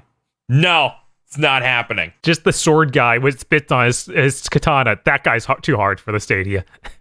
Yeah. They're idiots. They're beyond morons. It's just like, well, they put it on. Okay, it doesn't work. Sure, we can put Beat Mania on Stadia. That'll work out. Well, speaking of which, we got 3 different game companies signed up to make an exclusive Stadia game. Oh, that's very exciting. Let's talk about it. Number 1, Harmonix. Oh, that's a mistake. I don't know who in their right mind set that deal up, but man, Harmonix, I hope you get out soon. Yeah. Do you think that like in 6 months, somebody at Harmonix will just be like at their desk, they have a bottle of cheap whiskey in their hand, they're like, they wanted us to make a rhythm game, but you can't. It's impossible. they wanted it, but we literally can't. We need the money, so like, what if they don't even? What if the way they ship something that doesn't work, and then that's what they do? What if the developers don't even have a way to see how it feels when it runs on their hardware on server side? What if they're just having to make their games based on the dev unit they sent them, so they don't even have a way to test how it feels with the input lag? They can do remote dev. Okay. Yeah, that's probably how the Gods and Monsters thing showed up. Yes, that's how the Gods and Monsters thing. So I didn't know that Harmonix were the ones that developed Fuser, which is the thing that I don't know what it is, but was at that IGN show during every commercial break. Huh. Yeah. Huh. Oh. That's why it looked like Rock Band. Rock Band. Yeah. You see, Bob, the way they'll test that is they'll just use literally a mile of HDMI cord to connect the dev kit to a display, so it'll have the same amount of input latency, possibly a little less, but they can work with that. All right, the other companies are super massive games. The guys do Until Dawn. I guess that could work, even though that requires timing. They'll just make the QTEs unfailable. It'll There be you like go. it doesn't keep going until you hit the button, like a Ride to Hell Retribution. Uppercut Games. I've never heard of these guys. Apparently, they made City of Brass. Anybody played it? No. No. Okay. No, what are you nuts? And they announced an exclusive game made by Splash Damage called Outcasters, which they actually had gameplay footage of this one. It's like this weird multiplayer game where you use which one wands. are you playing, Outcasters or Outriders? Outriders? Outriders? Are you nuts? Outcasters look really bad. I don't should even mention. remember it. I should mention this real quick since it's related to Splash Damage, and we talked about Sony possibly buying the company that owns them. They're apparently locked in with Tencent for like 3 months, and if Tencent decides to buy them, they can. That sounds like business. Yeah. But let's talk about what was it? Outcasters? Yeah. That's a really bad name. Well, they're all sorcerers. They're like using wands. The cast. Yeah, it's like a top-down perspective sort of 3D game where it's multiplayer versus, so you've got teams going up against each other, shooting projectiles and trying to blow each other up, and it has a Vinyl's art style, because that's coming back again, because it's the end of a generation, and that's what happens, I guess. I guess. They're like pop figures, yes. Yeah, it's funny how funny how Mon Nation Racers did it before it got co-opted by Funko Pops. Yeah. But yeah, the game would be interesting if it was shipping on anything else, and I might give it a chance, but no. Just no. It looked like it was running rough in that trailer too, so that's kind of a bummer. The thing about these Stadia exclusives is it's like you're making a game that will be played by nobody and then vanish forever. Yeah, it's really rough. Bob's notes actually missing Super Bomberman R Online, which is a 64-player Bomberman multiplayer thing. Oh man, I where forgot. you move from room to room. Why'd you forget, Bob? Is it because you're a fucking hater? No, it's because it's on Stadia, and that was the first thing. It looked identical to the old version. Sorry, what was your thing, KZ? You forgot Orcs Must Die 3.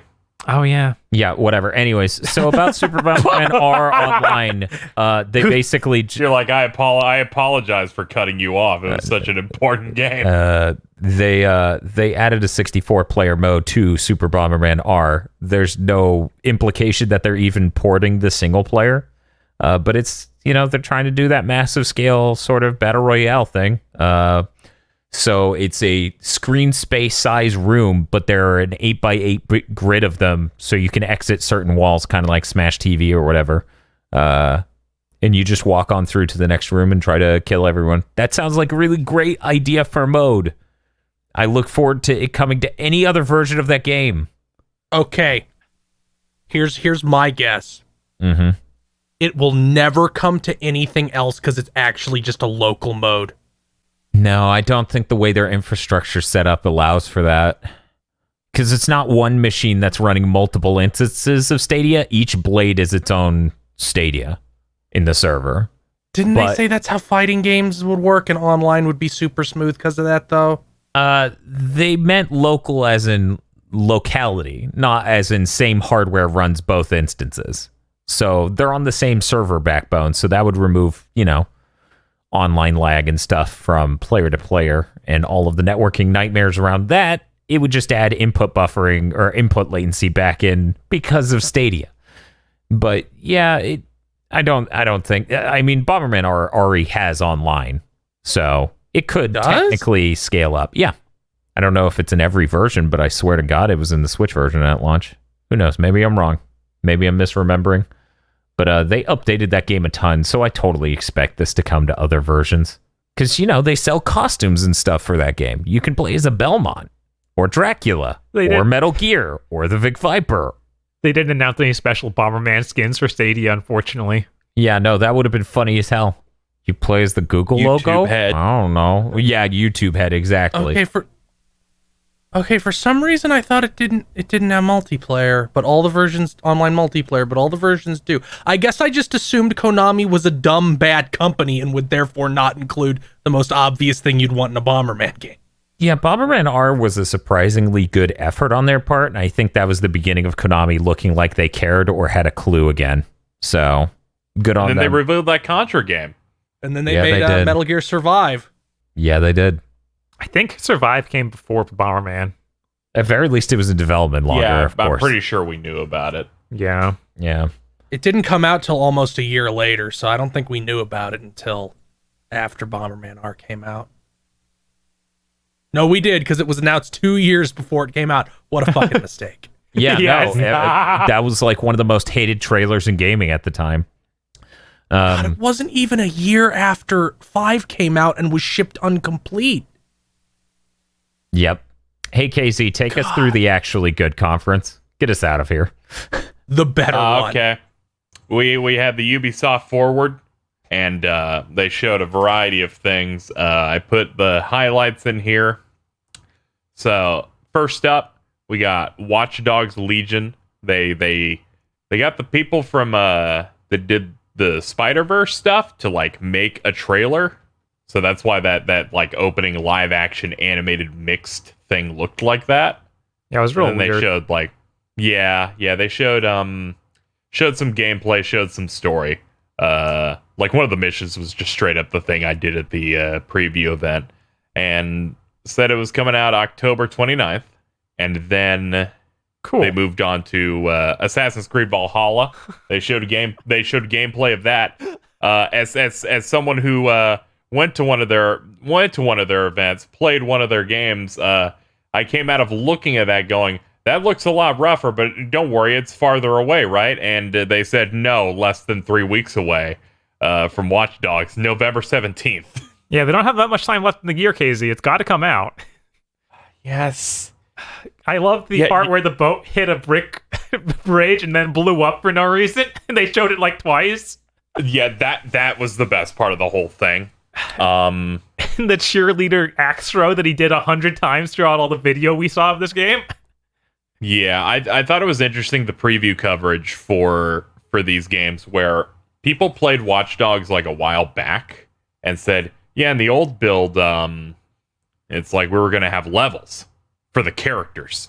The character you recruit is a level, the enemies have levels. Oh. No, it doesn't. Yeah, and the whole purpose of that game is you drop people. I don't worry if this person dies, I'll switch them out. And you just hit start, switch to person on the fly, and you go, all their games were going to have levels. And previews for Valhalla said, I couldn't find any levels on the enemies or anything. I don't know if they're still doing that. Ghost Recon Breakpoint and their other games fucked them so bad that they are ripping out the RPG elements from these because it would have been terrible. And they're never coming back because the main dude who pushed for them just left the company for reasons. Because everyone did. Yes, but that stuff has been so bad. It's the reason that a lot of people bounced off of Assassin's Creed Odyssey, including myself, where it's just I can't do it. I can't do all the missions, and then you can go to the next MMO area and do all the missions in that and slowly level up enough. This is starting to make me think, you probably can take things out with stealth because there might not be RPG leveling at all. I don't know. I think it probably came out too late for that. What, to touch up 2 lines of code to just say it does this much damage? Yes. Yeah, We'll see. I hope it at least does better, because I feel like I did a stealth thing once and it did 10%. I mean, the preview we saw, they showed there, because they did like 30 minutes of gameplay for the thing. It still felt like dudes were just eating damage. It's like, man, this fight should have ended minutes ago. It took him like 3 combos to kill a dog. I think this will have the Unity curse of just being weird and broken. I hope it isn't as bad as Unity. Oh, that was a nightmare. That dude didn't have a face. That shit was so bad, the next one after, people were like, no, we're not gonna fucking touch this. You've made too many of these, and the last one was that. Which is a shame, because I heard that Syndicate was actually pretty good as far as the old style was. Yeah, I played through it and enjoyed it. I liked the dual protagonist thing and some of the stuff they did there. And then they stopped and moved on to these RPG things that might be dying. I did need to see it. I did need to see it. Man. Hyperscape. No, They showed a trailer for that. Showed people the scope of it. It's an open beta now, which, Bob played it. Yeah, that's how I played it. Open beta. I'll be happy to try it out on PS5 when load times don't exist. Oh, yeah, that's the one thing I didn't point out in Ghost of Tsushima. That game loads fast. Yeah, weirdly fast. Yeah, I did fast travel a couple of times, and it was 5 or 6 seconds. Dying, it's a couple of seconds. Yeah, they So said weird. most of the loads in that game are about 5 seconds. Only when you fast travel very across alarming. the entire game does it take a while to load. That's great. Yeah, that was the most alarming thing about the thing, and I was like, wow. Man, you think even here? You think that's alarming now? Once the PS5 comes out, it'll be like a second. It'll be a lot harder because there will be no place to give me tooltips. True. Yeah. Their last big thing, their one more thing leaked. It's Far Cry 6. They announced it. The villain's going to be Giancarlo Esposito, who you may know from Breaking Bad or The Mandalorian. He's chewing the scenery in that trailer. It's coming out February 18th. I saw a pre-order bonus where it's a small dog in a wheelchair. Or It's something. full of Yeah, bombs. Its lower body has been replaced with cybernetics to just cartwheel around. Okay. Yeah, apparently this time they're doing a little bit better in terms of it's not FBI agents jump in to stop the bad thing from happening, and you're apparently a part of a resistance group. You can still be backed by the CIA, KZ. That's how they work. It's fine. I'm pretty sure there's a CIA agent guy who's in every Far Cry who always shows up to solve problems. That's just how it works. I met him in 4. He was kind of okay. I do think there's a weird dichotomy between the unbelievably tense and serious trailer where he forces his son to hold a grenade and explains how how this is what ruling a country with an iron fist is is you have to squeeze the grenade. And it's a pre-order to get the record launching gun from Sunset Overdrive and a wiener dog that's also a tank. Yeah. Yeah. That, and they're the mercenaries for hire are back, and I'm like, oh Jesus. Though they knew what they were doing, they literally just hired that dude and said, just do your Breaking Bad role. Just do that. Only you're a warlord. That's what I feel like that happens a lot. They're do this exact thing because that's what everyone likes you for. And I'm like, yes, do that. Someday I'll watch Breaking Bad. I was And I'll really be hoping what we'd the fuck get. was up with Walt's wife? She should have let him eat that baby. I was hoping we'd get gameplay or something for Far Cry because, everything leaked for it. So I figured that, okay, that they're going to do that and then they're going to do a gameplay trailer or something that didn't leak. Yeah. No. No, we got direct feed screenshots after the show. Don't instead. worry, Microsoft show for sure. I mean, that game comes out in 7 months. How the fuck aren't we seeing gameplay? Yeah, you might as well. They might as well like push that there, unless. Yeah. Oh yeah, because they had the sticker. I saw it. Dan, They had the merit badge. the Lockhart comes out in 4 months, and they haven't confirmed that exists. They will be there to confirm the regular hard drive inside. 3 months before it launches. 3 days. That'd be so funny if they just keep pushing it back and have to Sega Saturn it. Hell yeah. That's all of my news. I have surprise news. Oh no. Okay. I'm shivving you two out of nowhere with this. So the company that makes our fantastic fucking cameras hasn't made an absolute top-of-the-line camera in about 3 years. They've just done mild revisions. Today, they pulled out their giant cock. Ladies and gentlemen, Blackmagic Design has announced a $10,000 camera. To put this into context, when Blackmagic Design ships a $2,000 camera, it has features that $6,000 cameras has. Let me explain. This $10,000 camera is 12K. That is what 12K fucking looks like. 12K is 4 times the resolution of our 6K camera, which is way more than 4K. So you pre-ordering it? It is $10,000. No. Okay, good. I love Bob. Okay, good, because even he wasn't sure whether or not it was gonna happen. Well, here's the thing. He knows I've seen footage from it, so we're in the danger zone, right? I didn't know you saw footage. They have footage. Wait. It looks Now unreal. How does it look unreal? It's on a 4K display. Because camera sensors, thank you, Phil, for the fantastic segue. Camera sensors, I'm going to post this promotional image real quick. Camera sensors, by and large, actually cheat when it comes to resolution. A pixel on a television, by and large, means it's made up of a red, green, and blue sub-pixel element. That's how you make a pixel on a TV. For camera sensors, they cheat. So they have a grid of, like, you have a red and a green and a blue. And then you do one more set of that pair, and then you go, those are 2 whole pixels. Even though you don't have red, green, and blue represented per, quote, pixel. So that is actually the core concept behind this camera. They're like, to get the cleanest possible 8K footage, we actually built a sensor from the ground up that downsamples to a perfect RGB 8K. So this is a really great camera for people who do green screen.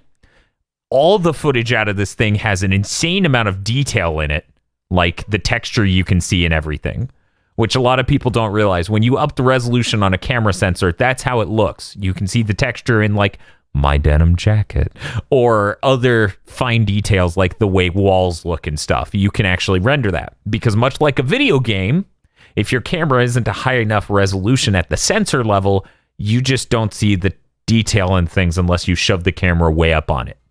So there is, weirdly enough, a point to them making this camera, even though everyone uses 4K TVs. This thing's fucking nuts. I think they said it could do 220 frames per second in 6K. Dan, am I reading this website right? You can just use different lens mounts right on it? Yeah. Oh my god. Yeah, the lens mounts are interchangeable. So if we wanted to use it ourselves, we have EF lenses. You can just swap out the lens mount for an EF lens mount. Yeah. They ship it with cinema lenses by default, the PL mount, because they assume studios are the only people buying them. Right. Like reasonable people. They haven't met me. But no, this thing looks fucking nuts for the footage. It's really incredible. The name of the camera, for anyone who wants to go look up footage of it, is the 12K Blackmagic Ursa. It was really funny because Eric came over to hang out for a bit, and he was like, "Oh yeah, I heard about that camera," and I'm like, "It was from Foldable Humans, wasn't it?" And he's like, "Yeah, how did you know?" And I'm like, "I see him around on the Blackmagic camera forums."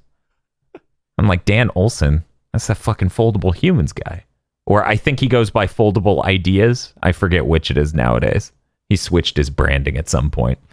Anyway, this camera's fucking nuts, and every shot on it looks fucking gorgeous. But weirdly enough, they're like, the camera's $10,000. We're only gonna sell it to like high-end cinema DPs for a bit to get their feedback before we do the full public release. So this is their gun to shoot Red, right? Yes. No, Okay, they good. just blasted off Red's legs. This is so above and beyond everything Red, the camera company, is making right now. It's kind of fucking hilarious. But yeah, I thought that was real cool. And they're putting up, Jesus Christ, they put up footage. Anyway, we're gonna move on to talk about more gaming stuff to close out the podcast. The Square Enix announcement. What a fucking name. Okay, so since Dan went off, Square Enix announced the Balan Company. It is a new brand that combines their interior and exterior developers and is apparently all about action games. They This did a really matches up cryptic with tweet. stuff we heard a while ago. Company is apparently in like not a corporation, but like a musical troupe that travels. What? Yeah, it that's has a- the... that's the version of company they're using, not like a corporation. It's like, oh, we're a traveling music band, and which explains why the website is like a stage and their logo is a top hat with eyes and has like the vocal song. It's gonna be really sad when that curtain opens and shows Babylon's Fall footage that just takes place in the void.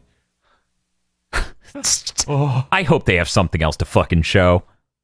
Well, they said over the next couple of months they were going to show off some stuff. They tweeted something when they announced this. The American Twitter account says, let me get the exact words on this because it's... You will learn how truly cruel adults can be. Okay, here it is. You don't know them yet, or do you? What? Okay, so obviously they're showing that game off. Right. I'm excited for them to do an action game brand. We got those things about the guys being poached from from Capcom. I'm gonna say something that's probably gonna upset people on the podcast and listeners, but I'm very excited as long as Nomura's not involved. I feel like it would be weird to present Nomura as an action game director. Me too. I think people normally view him as a man who makes RPGs. I think it would be weird to get him involved in this, which has a whole new branding and everything. Right. It would be weird. It'd be really bizarre. It would be kind of scary. There are other people at that company. Yeah, I know. I would be if they go like, here he is. This is the other AAA game he's making. I'm like, oh, is he directing 3 AAA games there now? Are we doing this again? Have you learned nothing? I don't even think he was doing 3 before. Yeah, I don't think he's ever been doing more than 2. I think they announced several, and then it was like, he's working on it. In reality, he's handing it off to work on different ones. But yeah, that would be. I don't think he's gonna be involved at all. Our new action initiative featuring guy who's been here a while and been turning stuff out. I guess nothing's new. We got this cool logo though. It is a cool logo. It is. They put up job postings like at the start of the year where they're like, this specific division wants to make AAA action games for next gen, and then like a month and a half later, even if that, they're like the DMC5 designer and main combat designer of Dragon's Dogma is just over here now. So I imagine it might be linked to this in some way. Possible. I'm excited for whatever game for it to be to come out. People are like, this is cool. Bob will hate the combat, not explain why, and our audience will set me on fire somehow. And I'm like, what did I do? Well, I you're always responsible explain for it, but they everything don't anybody listen, says, so it's Casey. fine. Only sometimes. I don't explain it every time I bring it up, but I make sure the first time I fully explain it. Hey, let's see. Let's just go with this. Indivisible's maybe getting a TV show. DJ2 Entertainment is involved, so who the fuck knows whether it will ever actually exist. Let me look up who the fuck is involved in this, because I had the tab open and then I moved away from it and I lost it. Where is it? I just had it. Fuck it, I'll get it again. It's such exciting news. Okay. Inside Out's Meg LaFave and Rob the Mob's Jonathan Fernandez are writing and executive producing it. I'm real fucking worried because Jonathan Fernandez wrote episodes of Star Trek Enterprise. Oh. I'm excited. I don't know what that is. Even with that horrible new animated show they had just announced, I still think Star Trek Enterprise... Star Trek Lower Decks. Yes, I still think Star Trek Enterprise is probably a worse TV show. I know nothing about Star Trek. I felt like I was getting beat to death with a pipe watching a trailer for that Star Trek cartoon. You were like, no, I escaped feel trying to talk about minimal effect. This is just the same thing. Minimal effect looked better. I'm going to be honest. First time I saw Star Trek Lower Deck, I was like, is this minimal effect? No, it's official. Okay, I refuse to commit this to memory. And then I clicked away. But here we are. Atelier Ryza 2, Lost Legends, and The Secret Fairy has been rated by the Australian Ratings Board. This isn't surprising because usually we find out what the next game in that series is going to be like in May. And it's actually kind of weird that we didn't find out what it is already. Although they did like shift like a couple months later when they came out, so I guess it makes sense that us finding out shifts later. I really like the first one. I thought it was fantastic. I hope this one has a dub because the last one sold so much better than any of the others. And the couple before that didn't. So they cut the dub out of the most recent couple. So I'm really hoping they're just like, okay, we're doing a dub again. Those are brought up by Koei Tecmo, right? Yeah. Okay. Yeah, they're really hit and miss. Powered by her powerful thighs, we now have an English dub. I mean, all the 2 collections that are on PS4 now are all good. Those 6, well, 5 of those 6 are all really good, and I highly recommend them. Then the PS4 trilogy was good, bad. Then the 10th anniversary thing they did last year was fantastic, and then Ryza was fantastic. So it's much more hit than miss. And anybody who mentions it compares it to Neptunia, it's on site. Just so you know. It's on site, like they're both there together holding hands. I mean, I will pick you up and throw you onto the ground head first. And the last bit of news, which I had to put an image into the news document to represent. So, the Army Esports Twitch account has been trying to trick people into joining the Army by putting links in their chat as they streamed. Click here and to enter to win like a free Xbox Elite controller. Recruitment form. Yeah. Nothing to actually do with the contest. Recruitment form. Yeah, that's insane. And Twitch had to go, no, you guys are stopping. You guys have to stop. You literally cannot do this.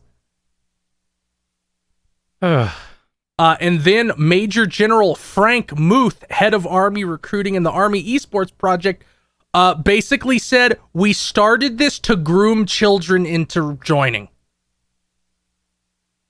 I mean, everybody knows it, but you can't just come out and say that, can Yeah. you? We started this project so kids would play games with the recruiters and be tricked.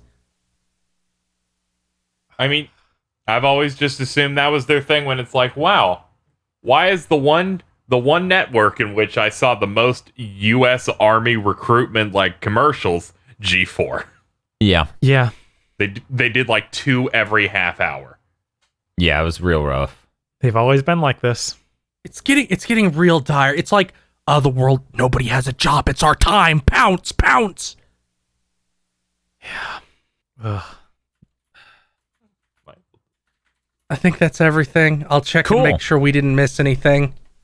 All right. Any breaking news that happened during the podcast. You cannot do that. We didn't mention that Rogue Legacy's early access was delayed till August 8th. I think it was in the end of July. They made a statement that jumped between football and baseball now. It was really good. They didn't want to punt it. They wanted to hit a home run. So they delayed Thanks, it. sports fans. And that's pretty much it.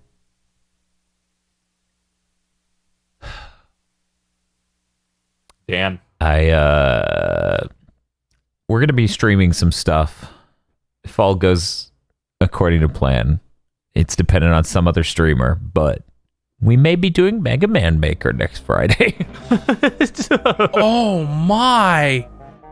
Should I put horror music in the background of this part of the podcast? Sure, or- sure. Feel free. Yeah, you know what? Oh, spooky, Bob. Ugh. This isn't good. I'm scared now. I'm a ghost. KZ, Yeah. just put the song from Mad Monster Mansion. I'm always happy to put more Grant Kirkhope into this podcast. But yeah, we plan on doing some Mega Man Maker for a stream just to see how it goes, and we're gonna send up a warning flare in advance. But we're trying to make sure we don't stream on the same weekend as Fox does, because we want to use her stream as an advertisement for our stream, because she's also streaming Mega Man Maker like she does in the middle of every month for the. Oh god, I'm not gonna say this right at all. Oh well, here we go. Mid-month Mega Man Marathon and the mid-month Mega Man Maker Marathon. It's a really good acronym, you guys. She does that every month. Acronym. Yep. Speaking of which, guess what I named my farm, Bob? What's that, Dan? Peace. An ideal utopia. Do any of the girls have blue hair? They do. Okay. I'm pretty sure. I'm pretty sure one of these fucking women has to have blue hair. There's no fucking way. Otherwise, it's a failure of being. I was gonna say they got like purple or they got pink hair. They've got. I'm checking. I'm losing it. Anyways, KZ, what do you have going on in the next week? Still chipping away at Persona 5 in terms of video stuff. I'm gonna probably stream some Ghost of Tsushima, and yeah, they keep updating that KH2 randomizer, so I guess I have a reason to play it until I'm dead. So that's about it for me. That's not a. Okay. Have fun with your suicide. What? At least I'm having fun doing it. At least I'm dead. At least I'm dead. Yeah. That's the motto for Golden Corral. Yes. My new and improved coffin. No, Dan, I'm sorry. There doesn't seem to be anybody with blue hair that you can marry. At least that's none of the girls. Let me check the guys. fucked up. The You might goddess have has to improvise. the goddess has green hair. Potpourri has pink. Pink hair, and everybody else has like a normal hair color. They changed Karen's hair. It's more like a dirty blonde now. Oh well. None I'm of the sorry, boys Bob. do either. I'm sorry. You're out of luck. I'm sorry, Bob. Your ideal utopia fails. Yeah, ease. What was it? Ease vanished. There we go. Ancient ease has vanished. Theo, what do you have going on in the next week? Probably nothing. Whenever my PC parts come in, I'm going to do a comeback stream like Dr. Disrespect after he gets out of jail or whatever the fuck keeps happening to him. I'll do a comeback stream where I just stream Heavy Rain, Ooh. a game I am somehow blind on. Oh, What? That's cool. Yeah, it's great. I'm still blind on it. I know up until the kid dying. I know nothing after that. Oh, I'm so excited. Oh, man. That's going to be bad. So There's watch, also keep track of twitter.com/Mr. Feels Wild Ride, because I will just announce it whenever that shit gets set up. I'm going to be streaming me selling my organs on Twitch to afford this camera over the next week. So feel free to stop by twitch.tv/GigaBoots. What? You can borrow some of Bob's. Dan, the death rate's really high. The market value on organs just kind of fell through the floor. Ah, fucking Florida. Also, You can't use the term selling your organs. That's illegal now. You have to use the term voluntary organ arbitrage. What? That's Arbitrage is not a word. It is. That combination of words sounds like a bad Super NES title that never left Japan, though. Somehow it'll be on Nintendo Online, but not Donkey Kong Country 2. Thank you for listening to this episode of The Big Think Dimension.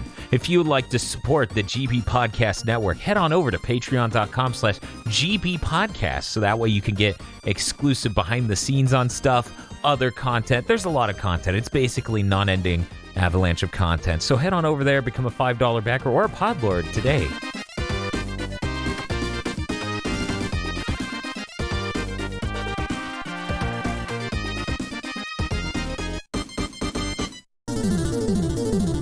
This month's GigaBoots videos have erupted into reality thanks to the money magic of our executive producers.